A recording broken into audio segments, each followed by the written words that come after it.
Good morning, everyone. Welcome to Sew Granny Sew for Finish Your Friday. Boy, do we got a good surprise today.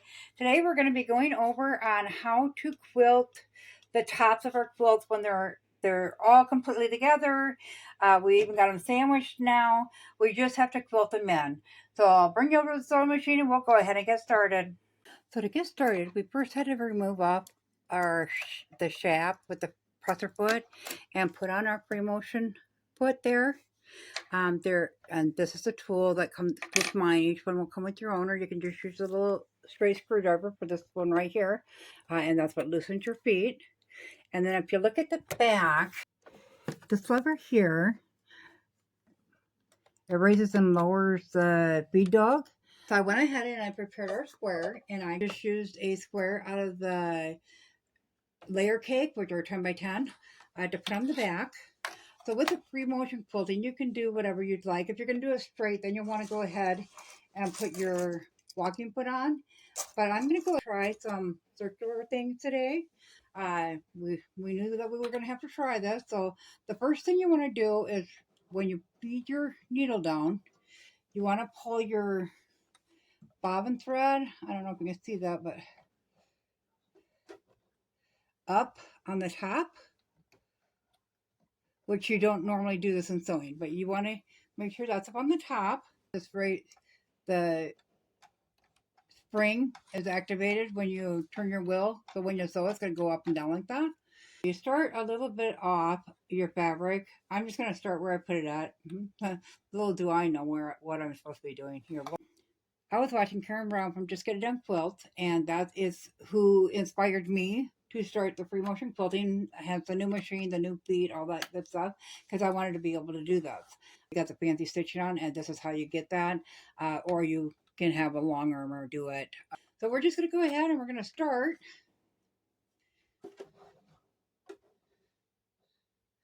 I think everything's okay, but we're going to find out.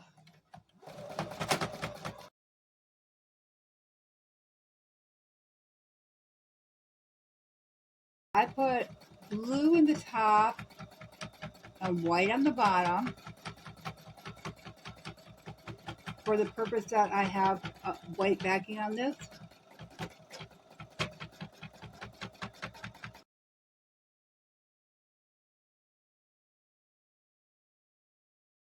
I know this one's not going to be perfect, but we're just running an experiment and trying it out.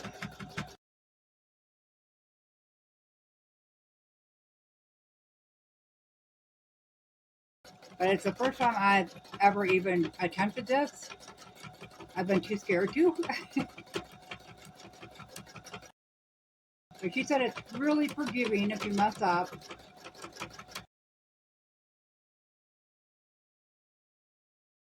They're a pair of quilting gloves. They're non-slip gloves. And now I see why.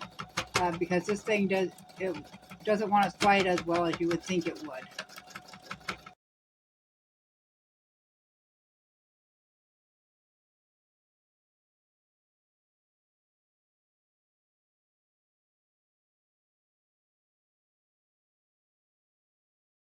It's up to your size of your circles, or stay always little or always big.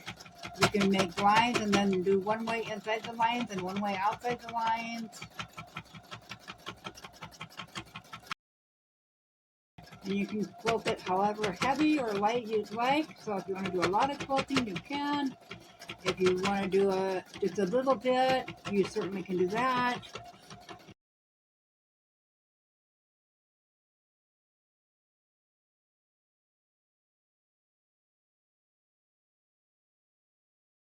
It's not hard. It's kind of fun, actually.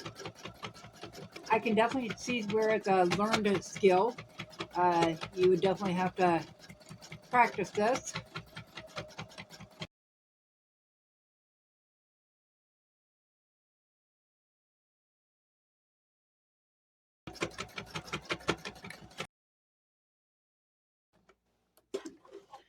Okay, let's see how I did. Well, that's not too terribly bad. It could be a lot worse.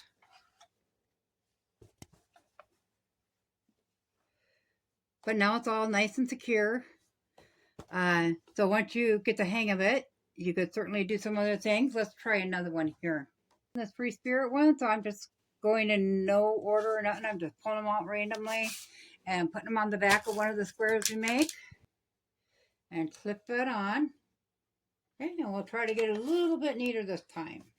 So I think we'll do the middle first.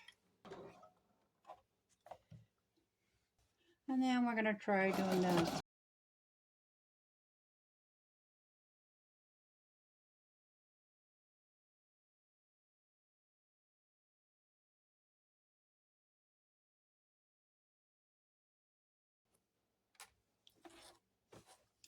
Well, that one turned out okay. It's not the best, but I certainly could have been a lot worse. So I'll go ahead and get this finished up, and then I will meet you back at the table. So as you can see, we got them finished up now. It's not bad. I mean, it's just not exactly good, but it's certainly not terrible for a first time of ever doing that. I do like this design because it totally hides your flaws.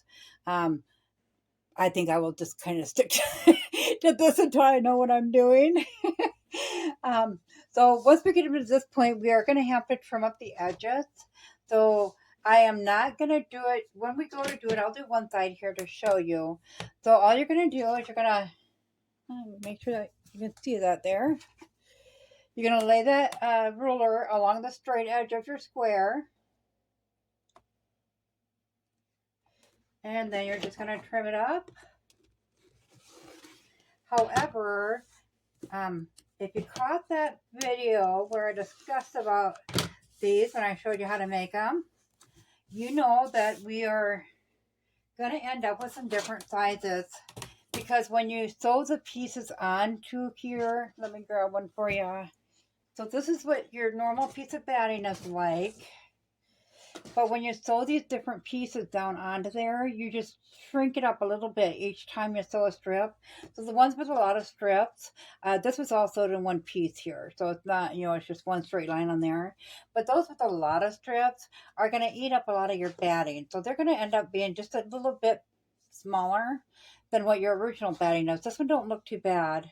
But the other ones are going to be a little bit smaller. So we want to wait. And then once we get them all quilted in and everything done to them, then we're going to go ahead and we're going to measure them and find out which one is the smallest. You can kind of get an idea by looking at them, the smaller ones. And then you can just take those ones and measure them to find out what your smallest measurement comes up to. And then you're going to trim all your blocks that side. So I hope that makes sense a little bit. We will progress with this as time goes on. Like I said, this is a once-a-year quilt, so every project that I do, I make one of these squares.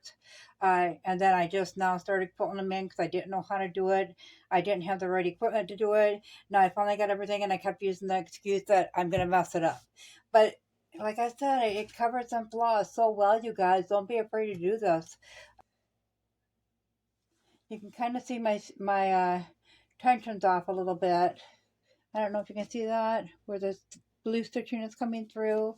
I'm not smooth with my circular motion. My stitch setting was probably set a little bit high on there as well. So you'll learn a lot going into new things always. So that really helps to find out those things though. So I will work on this as we go along. I'll have that new pattern for you tomorrow on Saturday Stitches. And I'm excited about it. I'm a canner, so I like sharing my canning. I actually have sharing jars that I make to share with people, salsa and stuff. So we're going to make some cozies up for that.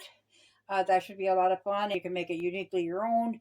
You not only can do jars with this way of doing it, you can do anything you want. If you want to make a liner to a basket or the outside covering to a bowl, whatever you want to do with it, I'll show you how to take the measurements and draw out your own design for that.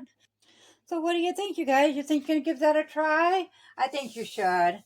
If you found this video helpful, go ahead and give it a big thumbs up, guys. And if you'd be so kind as to share it, that would really help the channel grow. Thanks all. Have a great day. Bye-bye.